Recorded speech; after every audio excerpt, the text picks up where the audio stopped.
بسم اللہ الرحمن الرحیم۔ تہذیب و تمدن اسلامی بائی رشید اختر ندوی، اس کا حصہ دوم کر رہے ہیں ہم، اور اس میں سے آج ہم نے کرنا ہے صحرا میں امیوں کے محل۔ حضرت امیر معاویہ اور عبد الملک کو چھوڑ کر قریب سارے امی تاجداروں کو شام کے صحرا سے بے حد محبت تھی، اور سخت گرمی کے دنوں کے سوا ان کی اکثر وقت صحرا میں کٹتا۔ انہیں صحرا کی ٹھنڈی اور تاروں بھری راتیں اور وہاں کی کھلی فضا بہت بھاتی۔ وہ اپنے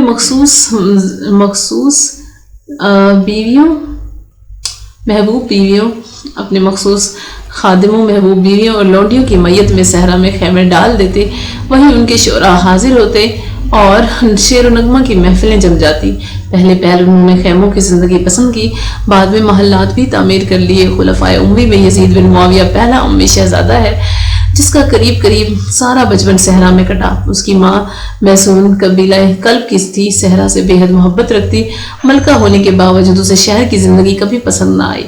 وہ اپنے اسی بیٹے اور مخصوص خادمات و خادموں کو ساتھ لے کر تدمیر کی طرف پھیلے صحرا میں نکل جاتی۔ آج کل جو قصبہ دمشق سے کوئی 50 میل کے فاصلے پر قریطین کے نام سے مشہور ہے، یہی میسون کی خیمہ گاہ تھی۔